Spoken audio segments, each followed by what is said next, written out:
kind of held it centered. So I'm going to try that again. Okay. Oh, I forgot to switch this to speaker. Hold on, let me do that part. Okay, speaker. Okay, 128. Where's the concern for sure vehicle lock? I was wondering, today, if I stop there, even if I work for sheriff, and there's a car behind me with the light shining right at me, and it's taking longer than the average person would take to drive out, I would wonder what they're doing.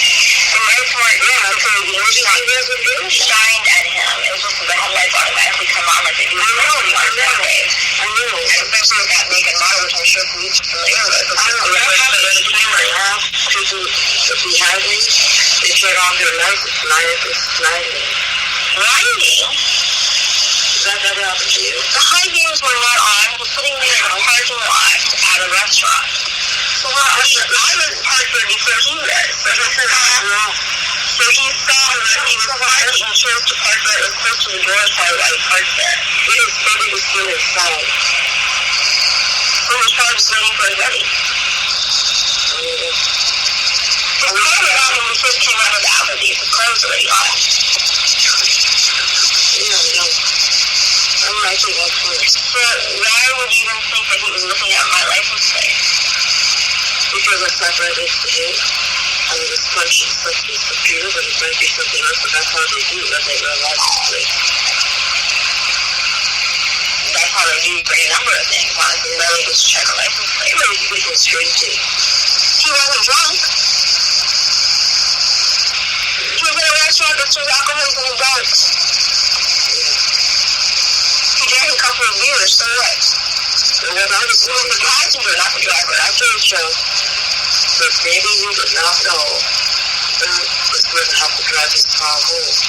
And I don't want any of these jokers to follow you guys and have to drive the car home. As tired as we were, remember, we sort of honest. As tired as we were, I said one of us had to stay for him to drive. Because if by any chance they're looking, there's a whole bunch of things. So I was wrong. I shouldn't be so worried about certain things. You know, if anything, nothing had happened, nothing will happen anywhere, it doesn't matter. I couldn't forget, I couldn't help but remember that time in New York City with those guys stopping us for doing nothing. I mean, we were not cops that turned out to be, but you know, there might have been cops that act like that. Yeah, there might have been that. Right.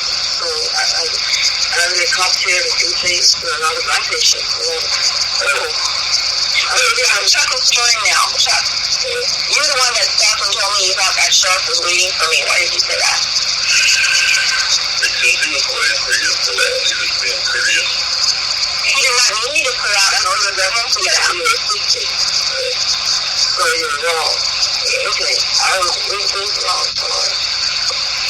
I'm sorry. It was right. Yeah, this was not something for you to talk to me about. It's something for you to say, okay, just get off, stay off. I'm trying really hard. I shouldn't worry about you, right? But I try not to.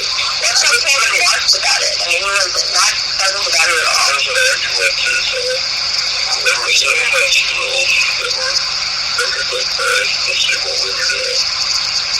By the way, yeah, clearly, and he couldn't see what you were doing and what you were drinking, but you were drinking since it could have been a mixed drink. And he took, and then the other man said, took that down, which now, see, this is the first time I heard that from him. I thought so. This is better.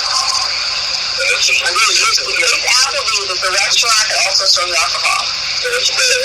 It's one of the bars. It's a restaurant and better. It's just a better one. Okay, it's a restaurant and a bar. I don't think it was the restaurant that I have a drink. That's true. It's where they could see what was going on. And then I didn't have to see that until I started walking in that direction. But if you were correct, you would have taken that in the other man's hand. Yeah. We just would go first. Even David was the guy. I was doing something obvious though, and it was even there. They couldn't see that. I was wiping off the sauce from the inside of the door. I know that. you think about that separately? Because I'm trying to agree to that. See, I didn't know that.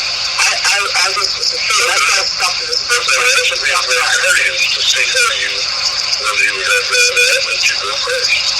But if you would rather have that, I'll be upset. if you want Let's take the thing that patient receiving this with the patient spirit of her scorpion. I don't know. Spirit says that, Yeah. I thought you were good with that. The patients that were swerving, do you believe they were? No, I don't. I absolutely don't. Some of them were, but the I'm thinking of, no. Even drinking. Yeah, not the sheriff, the police department. The sheriff's department, that's what made me feel better about them, is because this is the sheriff, and I believe that's why we know him. I believe so, because I nodded and I smiled, and I said, he smiled. My brother called the police and gave him a false report because of the date where she's not. Yeah. That is the police department, right? He said it was letters of the police. Did you say it was the sheriff? If he said it was the sheriff, then that I don't know. I thought he was saying the letters of the police. You know, I just didn't want them to grab you, just slap you in jail for doing nothing. None of my patients died in jail. I didn't do anything. Sahar. Hi. It's really hard to isolate the sound, the conversation. There's a lot of interference. Okay. I did hear them say, though, that you were not drinking very clearly. Did you hear, like, the way they were trying to terrorize, like, oh, they know how cops stopped, several of her patients, and they said that they must have been swerving, whatever, and I said, do you believe the patients were swerving? And she said, no, I absolutely do not. Yeah, I could hear parts of it, but it's very difficult, and I didn't want to play too much more, but because sure, I understand. Thank you for letting me know. It's very hard to differentiate. Get it. But what I will do is I will post the transcribed version. The transcription has at the top of the transcription note, it also has the video embedded, so they can hear it, and then they'll be able to hear it. People don't have trouble hearing that one, like if they're listening to it on their own device directly from the file. So I'm sorry, I was hoping this one was in a category that it would be heard better for me to play it, but also I might still not really be holding. I'm going to ask. I mean to ask somebody in the phone store. I might not be holding things in the best place. It's not. It's not that there's a lot of interference. It's not really audible. I really wish we had somebody that was skilled in sound that they could isolate these recordings for you, but they're not. It's not really audible for to continue. For we get the gist of it, is what I'm trying to say. I think we got the gist of it. So I forgot what I was going to ask. So what was the objective of them doing all of that to you that particular night? Were they trying to Go ahead. Were they trying to set you up for a DUI? Yeah, I think that was part. I think they had multiple objectives. I think that was one. And do you have any DUI or history of drinking or? No, thanks to God. Oh, okay. I was just. And I literally, because they keep trying to frame me with it, and these people, some of them are, literally government employees, intelligence operatives and police officers, what have you, and judges. I check regularly. I check on Intellius. If I'm pronouncing it right, I always need to check if it's like IntelliUS or Intellius, INTELIUS.com. So they do check for a criminal background check, that kind of stuff. And I also had actually sent a letter to all of the agencies that I could think of, FBI, NSA, CIA, what have you. Like, is there some file on me? Like, and I got a clear no from all of them, except I got a vague response from one, was the Department of Defense overall, which is a very, like, a broad department. They have the Navy's under them, DARPA's under them, what have you. And then, I realized, hey, probably that was another red flag that they're doing the non-consensual human experimentation on me. And I do suspect, so one of the things when I'm hoping to get some help from an audio professional about making what's being said better to hear, but I also really suspect that a lot of the what sounds like static or so in the background, it might not just be random static. It might be some of the what goes with the pulse signals buried in noise to just generally, like, put me on edge and scramble my ability to think in a very organized fashion, that kind of thing, throw off my focus. They do that, and that's the specialty of the father of the serial rapist, the highly shielded one that was assigned to me and other scholars on campus at University of Maryland, Baltimore County. Okay, wow. We have 5 minutes left in the podcast, and I do want to. I had sent you over a link this afternoon that I want to share with the audience. Thank you for tuning in, everyone. Sorry about the quality of the audio, but like I said, I will include the transcript. There's a resource that I had sent over to you. It's called targetedjustice.com, and they are apparently they're the internet's #1 website for targeted individuals. It's a huge resource, and they also they accept registrations for class action lawsuits. So, if you're tuning into the show, this is one resource. It's located in Texas, targetedjustice.com. So I wanted to share that, and I wanted to share that with you, my guest this evening. And is there anything else you want to add before I wrap up this segment? Yeah, I think two, maybe three. I'm looking at the transcription for some major points.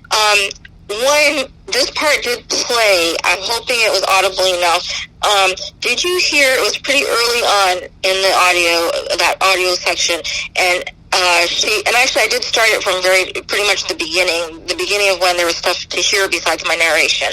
And when she said, she was saying, like, on the one hand, nothing will happen anywhere. It doesn't matter. She's trying to reassure me, but she was obviously really trying to do the opposite. And then she said, I couldn't help but remember that time in New York City with those guys stopping us for doing nothing.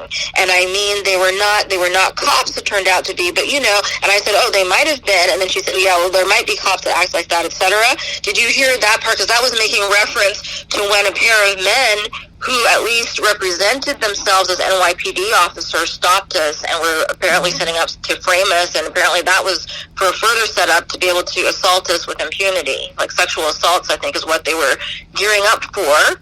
I'd referenced that before, and